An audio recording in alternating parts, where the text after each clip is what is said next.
अस्सलामुअलैकुम व्यूअर्स, आप देख रहे हैं पाक मैन न्यूज। अगर आपने अभी तक पाक मैन न्यूज को सब्सक्राइब नहीं किया तो बराए मेहरबानी इस चैनल को सब्सक्राइब कर लें, शुक्रिया। आज की वीडियो है जासूस शहजादी के नाम से मारूफ नूरुन्निसा अनायत खान की।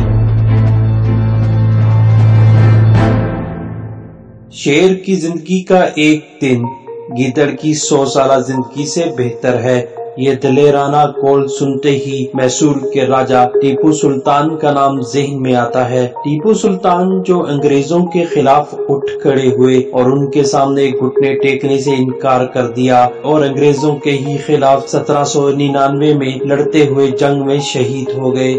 कहते हैं कि आखिरी मार्के में टीपू सुल्तान शदीद जख्मी होकर किले के अंदर गिर पड़े। उनकी आखिरी सांसें चल रही थी कि एक अंग्रेज सिपाही ने आगे बढ़कर सुल्तान टीपू की कीमती तलवार कब्जे में लेना चाहिए। आलमे नजर में टीपू सुल्तान ने इस कदर कारी जरब लगाई कि अंग्रेज सिपाही की गर्दन तन से जुदा होकर जमीन बोस हो गई। फातेह अंग्रेज इस जरी और बहादुर सपूत से इस कदर खौफजदा हुए कि अगले 3 दिन तक किसी ने टीपू सुल्तान की जसद खाकी को हाथ तक नहीं लगाया। ये टीपू सुल्तान की हैबत थी कि दुश्मन अंग्रेज मुर्दा टीपू सुल्तान से भी डरता रहा। लेकिन जमाने की भी क्या सितम जरीफी है कि टीपू सुल्तान जिस अंग्रेज तमार के खिलाफ जंग आजादी में शहीद हुए, उसी ही टीपू सुल्तान के खानदान की एक बेटी ने टीपू की शहादत के 145 साल बाद टीपू सुल्तान को शहीद करने वाले अंग्रेजों की आजादी के तहफ्फुज के लिए अपनी जान कुर्बान कर दी। यह दास्तान है अजीम टीपू सुल्तान की तीसरी नस्ल से ताल्लुक रखने वाले अनायत खान की बेटी स्पाई प्रिंसेस नूरुन्निसा अनायत खान की। नर्म नाजुक खद्दोखाल, गहरी सिया आंखें, धीमे लहजे वाली हसीनो जबील दोशीजा, जिसकी पुरखतर और सस्पेंस से भरी जिंदगी पर कई फिल्में, ड्रामे और आलमी शोहरत के 2 नावल तहरीर किए जा चुके हैं। नूरुन्निसा अनायत खान नूर बेकर, मैडलेन और जीनी मैरी के कोड नामों से मशहूर हुई। इस दोशीजा को अपने जद्दे अमजद सुल्तान टीपू से वालहाना अकीदत थी। ये अमर दिलचस्पी से खाली नहीं। जब बरतानिया की खुफिया सर्विस में भर्ती के लिए नूर अनायत खान का इंटरव्यू हुआ तो नूर अनायत ने अंग्रेज अफसर से साफ साफ कह दिया कि फिलहाल हमारे सामने एक मुश्तरका दुश्मन नाजी जर्मनी की शक्ल में मौजूद है, लेकिन नाजीइज्म का खात्मा होते ही आजादी हिंद के लिए अंग्रेजों के खिलाफ बरसरे पेकार हो जाऊंगी। नूर अनायत खान के वालिद अनायत खान मौसीकार और सूफी मुअल्लम थे। इन्होंने अपने उस्ताद सैयद मोहम्मद अबू हाशिम मदनी के कहने पर सूफीइज्म के फरोग के लिए अमेरिका और दीगर यूरोपीय ममालिक का रुख किया। अमेरिका के दौरे में इन्होंने एक अमेरिकी खातून औराय बेकर से शादी कर ली, जिन्होंने इस्लाम कबूल करके अपना नाम अमीना बेगम रख लिया।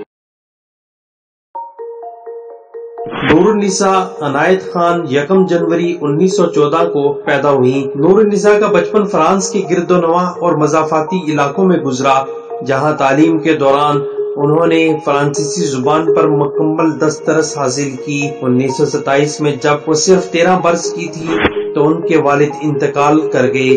वालिद की अचानक मौत से नूर की वालिदा मुस्तकिलन सत्ते में चली गयीं। वालिद की मौत और माँ की बीमारी के बाद 4 बहन भाइयों में सबसे बड़ी होने के सबब सारे खानदान की जिम्मेदारी नूरुन्निसा के नातवा कंधों पर आन पड़ी।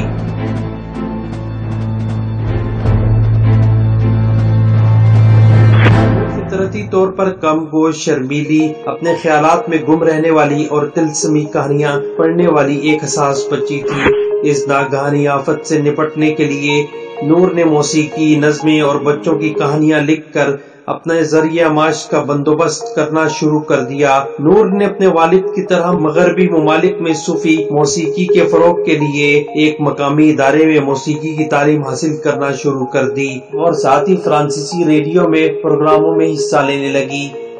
1940 में दूसरे जंग अजीम शुरू होने के बाद जर्मन नाजियों के फ्रांस पर कब्जे और तहाई जुल्म सितम पर नूर नजरियाती तौर पर नाजी जर्मनों के खिलाफ हो गई और बादल नाख्वास्ता अपने खानदान के साथ वापस बरतानिया लौट आई। नूर अब जान चुकी थी कि इन हालात में कोई अमली कदम उठाना पड़ेगा। नूर ने अपने छोटे भाई वलायत खान के साथ मिलकर जर्मन नाजी फौज के जुल्म को कुचलने का फैसला किया और अपने भाई के साथ बरतानिया की आर्मी में शमूलियत इख्तियार कर ली। 1940 में वो खवातीन की ज़िमनी एयर फोर्स में क्लास 2 एयरक्राफ्ट ऑफिसर के तौर पर शामिल हुई। एयरफोर्स के काम के दौरान नूर को उनकी काबिलियत की बिना पर बरतानिया की खुफिया एजेंसी SOE ने इन्हें फ्रांस में जासूसी के लिए नामजद कर लिया। नूर चूंकि बचपन से ही रेडियो से मुंसलिक रहने की बदौलत रेडियो वायरलेस से कदरे शनासाई, फ्रांसीसी जुबान पर अबूर और बोलने की सलाहियत, जिस पर नूर को मैडेलिन के कोड नाम से खुफिया रेडियो ऑपरेटर बनाकर फ्रांस भेज दिया गया। इन्होंने पेरिस के करीब फ्रांसीसी मज़ाहमती दस्तों जो आजादी के लिए बरसरे बेकार थे के साथ मिलकर काम करना शुरू कर दिया।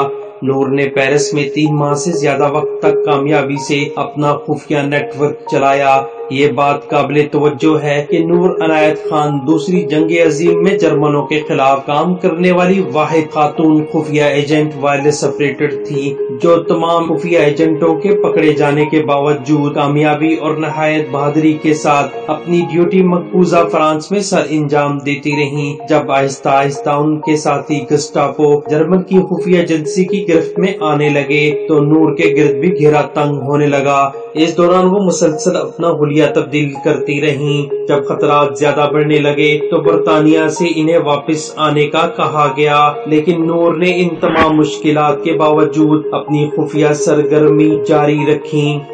नूर को फ्रांस में सिर्फ 6 हफ्तों के लिए भेजा गया था, लेकिन नूर ने वहाँ 5 माह क़याम किया। उन्होंने बकायदा जंग में भी हिस्सा लिया। फ्रांसीसी मज़ाहमतकार खातून ने नूर को धोखा दिया और चंद टकों के अवैध नूर की मुखबरी कर दी। जर्मन खुफिया एजेंसी गस्टापो ने इन्हें गिरफ्तार करके पेरिस से जर्मनी प्राजीम जेल मुंतकिल कर दिया और 10 माह तक सख्त सजाएं दी जाती रहीं। नूर ने दौरान तफ्तीश हर किस्म की सख्त तरीन अज़ियत और तशद्दुद को बर्दाश्त किया, लेकिन इन्होंने किसी भी किस्म की मालूमात देने से इनकार कर दिया। सितंबर 1944 में इन्हें मौत की सजा दी गई। सबसे पहले नूर को छोड़कर उनके 3 साथियों के सर पर गोली मार दी गई ताकि नूर डर कर वो तमाम राज उगल दे, लेकिन नूर ने कुछ न बताया। यहाँ तक कि जर्मन फौजी उनका असल नाम भी न जान पाए।